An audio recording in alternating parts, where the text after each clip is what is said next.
Next up, our member Charlie Dickey, who has spent a lifetime outdoors raising 3 Eagle Scout children and being involved in SCA for many, many years, and who is now has for 3 years now been a board member of SCA, is here to introduce our main speaker. Charlie?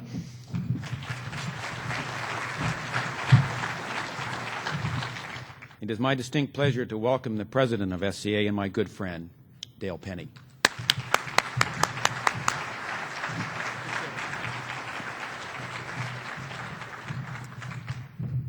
Thank you very much, Charlie. It is great having Charlie on our board of directors, and he's been there for 3 years. Wonderful leadership here in the Northwest, and Jay Satz, terrific leader out here. So you've got 2 very good representatives of SCA on here in the Rotary.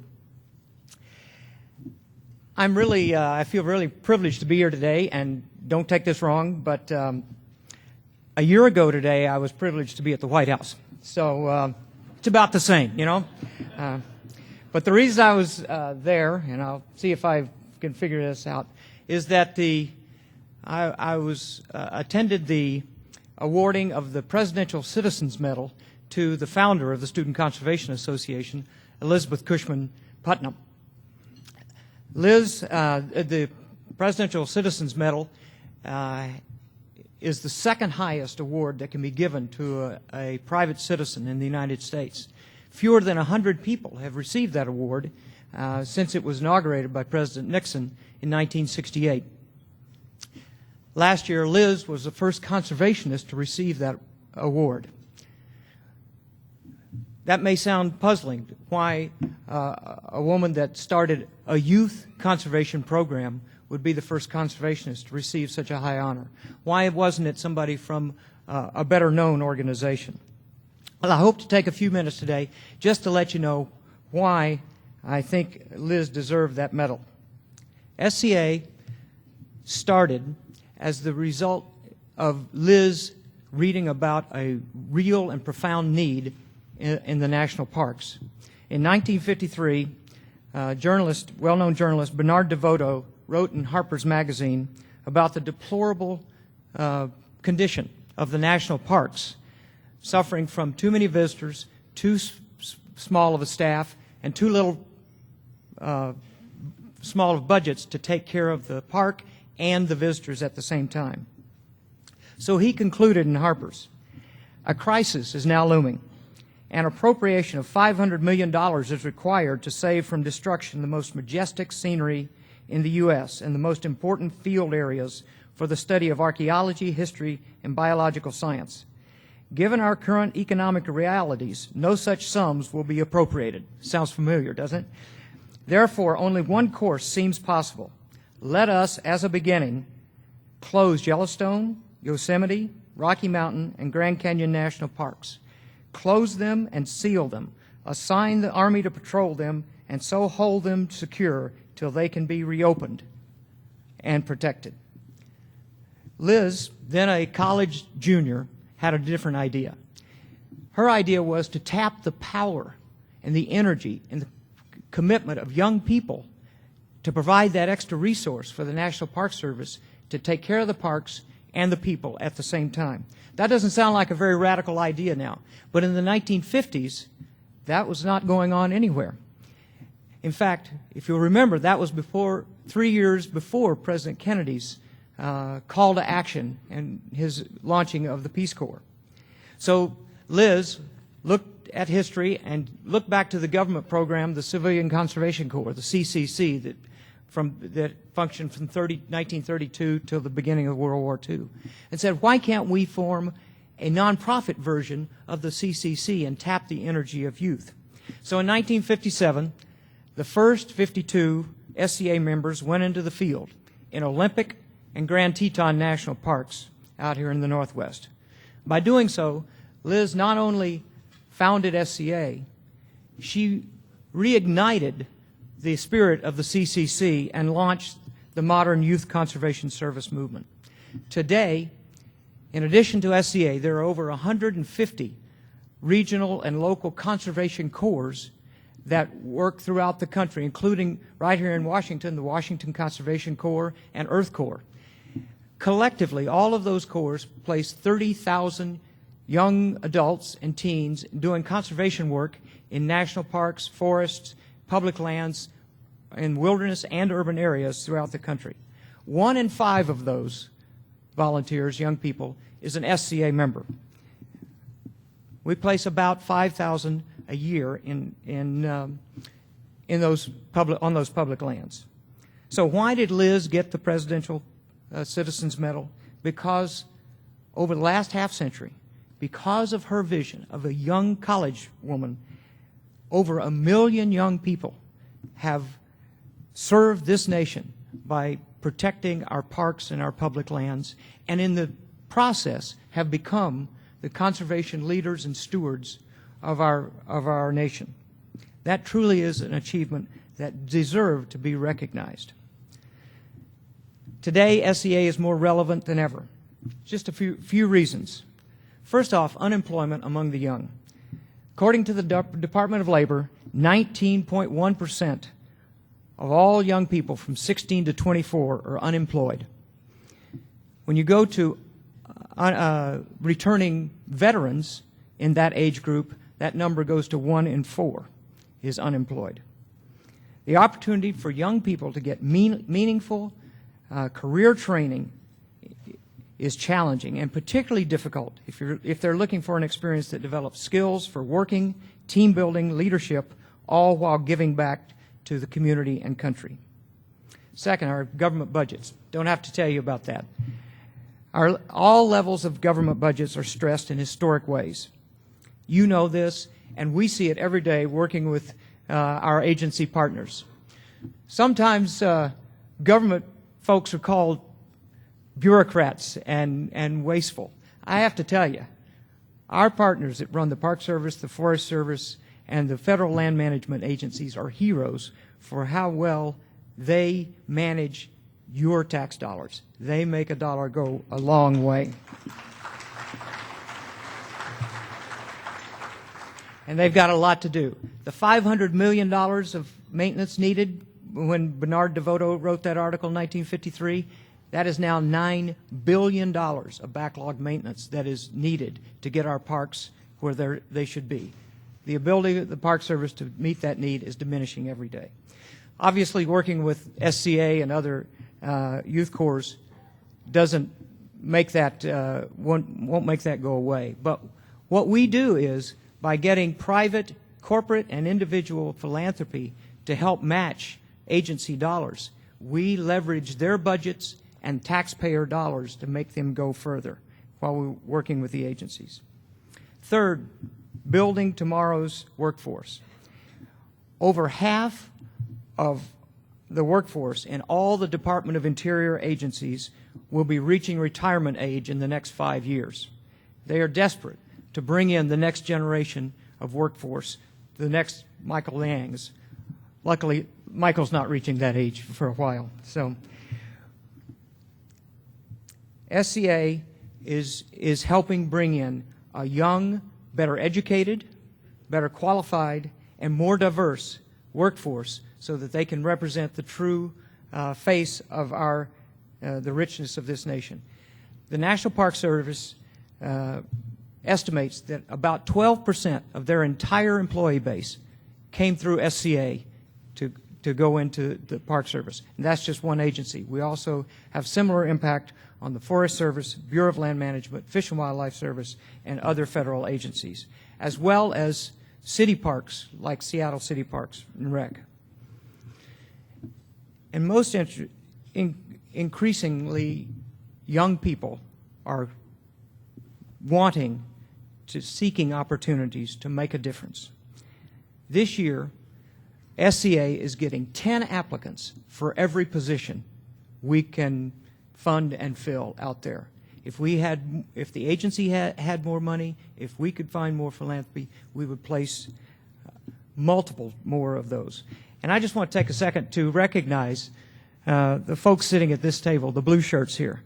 And if you guys would just stand, I want to pay tribute to you. There's Jackie Saunders, Tracy Wong, Nathan Hahn, Jennifer Liu, Anthony Rosado, Ermias Helamelicat, Irene Situ, Nicholas Lichtenstrada, and Grace Bonnier. Now, if that's not a diverse group, I don't know.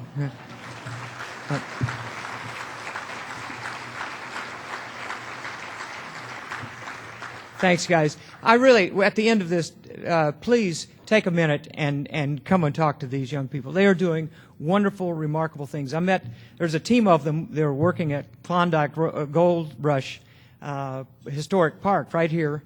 And they are going around to all the national parks in the state of Washington, and they're making a video of all the career opportunities available to young people in the national parks here in Washington State, and going to be producing that for the Park Service. They're doing some really creative and fascinating things for the Park Service, and they're doing a lot of other things too. But the reason SCA works, the reason we do what we do, the reason Charlie is on our board, and another board member is here with us too. Steve Seward, also from Seattle, is here as a guest today. The reason they give their time is because of these young people. Their willingness to serve. The Rotary value of service above self has not been lost on this generation. And don't let anybody tell you that this generation is lazy. They are not. One of my great joys is seeing more young people come through this program every year, 4,500 this year. They serve, they work, they learn, they grow, and they become the leaders, not just in conservation, but leaders in business, in schools, in communities throughout this nation. In 2006, I was here for Earth Day, and one of the local members, a young woman by the name of Jaya Ghosh, spoke. I was overwhelmed. Jaya was a young woman from Seattle who had never camped outside, never picked up a Pulaski, didn't know anything about the environment. She joined SCA, was in the program here for 3 years. When Mount Rainier had its devastating floods in 2007, they called on SCA to help manage all the volunteers that were coming out to the park and wanting to work. Jaya went out with our crew and worked for a summer helping manage volunteers. She was still in high school.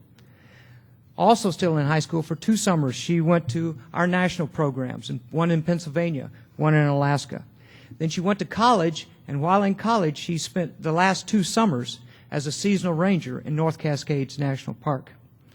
Jaya has changed her major. She's an environmental studies major. Let me just show you her picture. That's what she looks like when she was working at North Cascades. She probably will not be an NPS employee, but she will be a conservation leader wherever she works the rest of her life. And that's what makes this worth it. As we look to tomorrow, and it was said so wonderfully in the blessing today, it's clear that our environment is in crisis. The impact of global climate change is becoming more evident every day. Our temperature now is 1.5 degrees Fahrenheit warmer than it was in 1970. That is going to continue to go up. The effect is the extremes of storms, drought, floods. Our oceans are being depleted of fish from overfishing, warming, and acidification.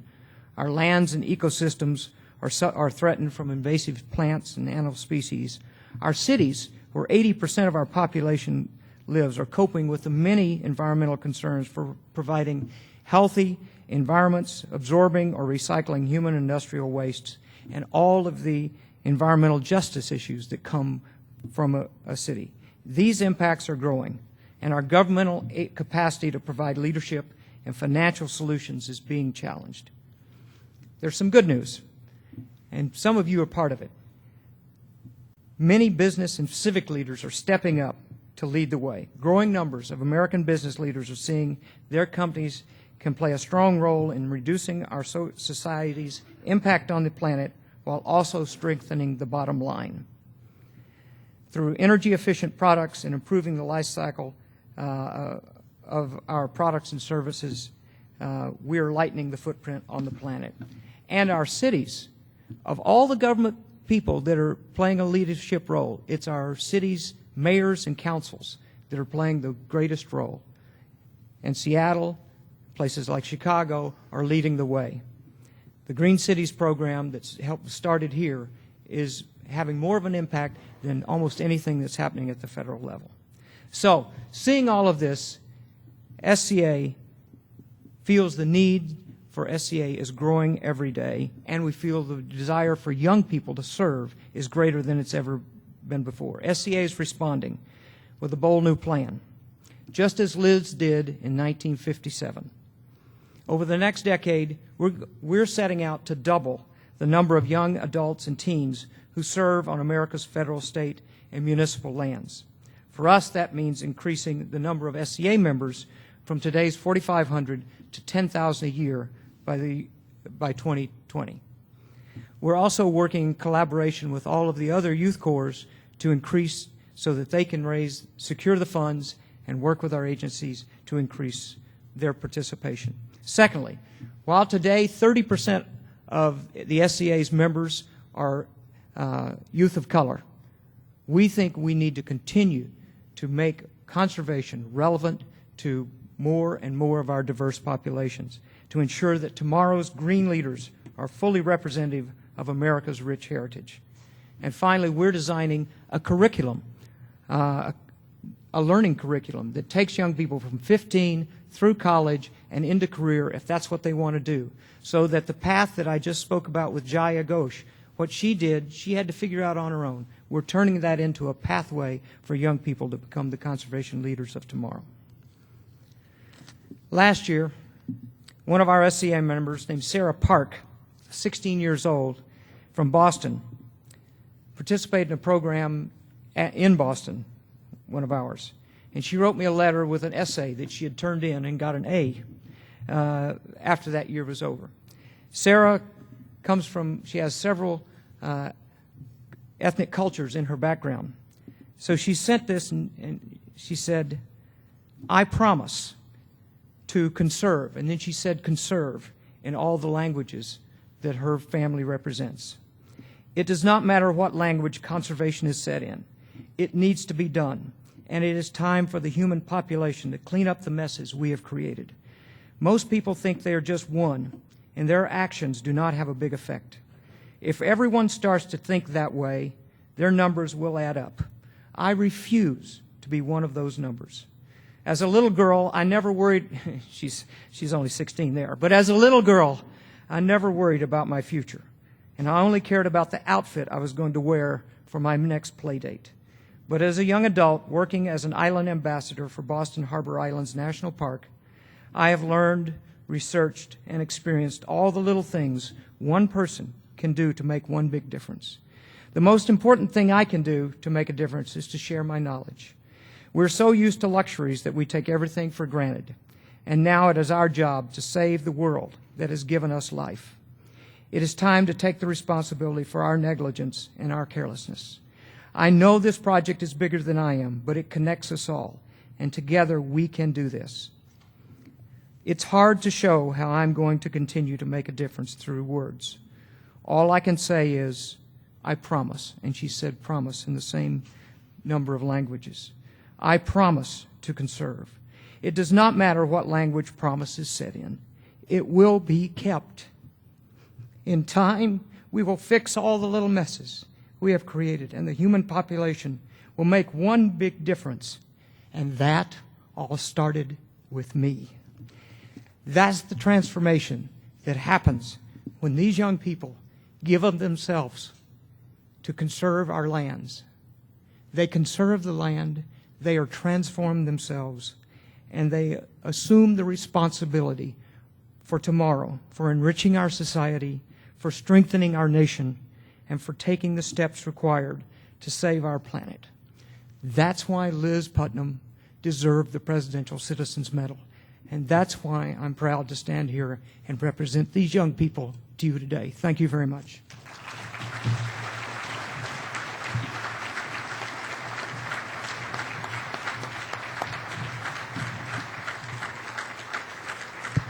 Dale, I know you were pleased to be invited to the White House. I will remind you, however, that we gave you the mic. We think that's an upgrade. Better than than the president did. Yeah. We do have time for some questions. Cindy and Craig. Question for Burr. I'm always looking for examples of silos in our society that make it inefficient. And I wondered if you are working with YMCAs and Boy Scouts and some of these other youth organizations to coordinate and develop a whole sort of national core youth expectation that this is part of what we do as we grow up. Absolutely, and that's exactly what we have found is that the nonprofit. You would think the nonprofit world would be better at this than they are, but they are not. But over the last several years, SCA has led the way in forming a number of coalitions with national groups. We are part of something called the Public Land Service Coalition, which includes the YMCAs, Boys and Girls Clubs, Big Brothers, Big Sisters, working at the national level, as well as all of these conservation corps.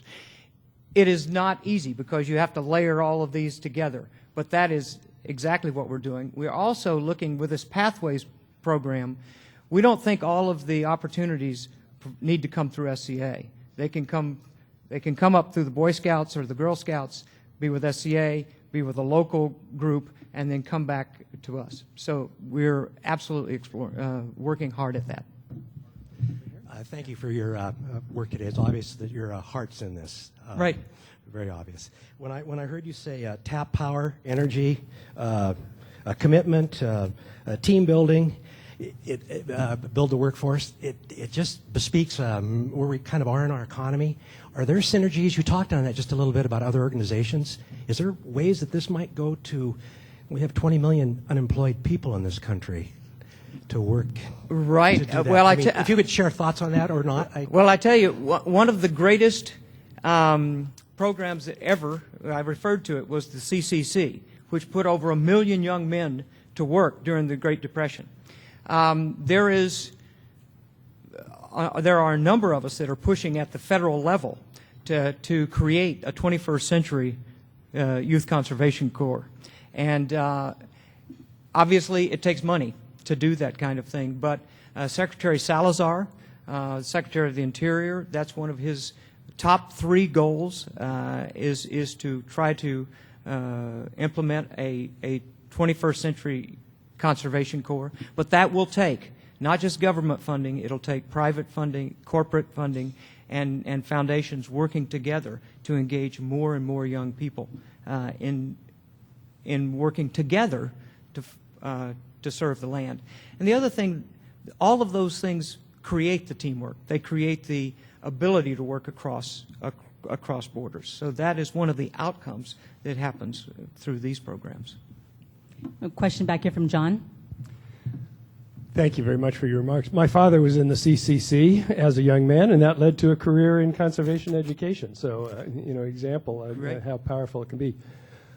I think it was Gifford Pinchot who defined conservation as the wise use of our natural resources. Right. Starting about with Earth Day in 1970 or so, preservation became a much more powerful movement in this country, and many of the environmental / conservation organizations started emphasizing, kind of locking up and preserving rather than encouraging use. I wonder if you could kind of describe where that kind of dichotomy is today. Is it still a problem? Is it something you have to deal with? And how are the other major conservation organizations that are much better known maybe than SCA? Where are they on that spectrum?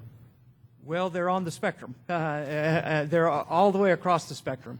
There are certainly nonprofits that are for the stand firm for preservation solely and not use, and there are others that are really support more of the use, appropriate use of the resources. And different public lands serve different purposes. We have designated wilderness lands that are for preservation, but we also, most of our national forests, our Bureau of Land Management lands, they are there by legislation to be used for timber, for extraction purposes, and for recreation, as well as the good conservation work. So it depends on the lands. And I think personally that there's a place for all of that. We have to have some lands held in pristine state, but other lands, we need to use it. It is our resource. It's the abundance of America's land is one of the defining elements that made this nation what it is. And so we need to use the land appropriately. Now, do all environmental or conservation people believe that? No. We're along the spectrum. But I do have to say that I think the era of business and the environmental groups standing on opposite sides and firing at one another is coming to an end. I believe that both sides are realizing that there is value in cooperation there, and I've seen a thaw there that I haven't felt in the past 30 years. In the last 5 years, I think things are beginning to be much more cooperative. I have a question from Fred. Dale, your passion is apparent, and that's nice. Thank you. Would you predict a time where the Puget Sound country may see a little of this global warming coming our way? Well, I spent last week in Tucson, and it was 117, so we've got it, and so we're absorbing it down there for you guys. So, you have to make the difference between weather and climate, and weather at any given time may or may not reflect the climate. But one of the things, and Michael referred to Glacier National Park. We were there about 3 weeks ago, and they estimate within another 7 years there will be no glaciers left in Glacier National Park because of the melting. So it is real. And in spite of the extended fall that you all have had here this summer, but it is happening. So, Let's give a round of applause to Dale Penny. Seattle Rotary Online is made possible in part by a grant from First Choice Health, working with the Washington Health Information Collaborative to use technology to bring better health care to patients throughout the Pacific Northwest. First Choice Health.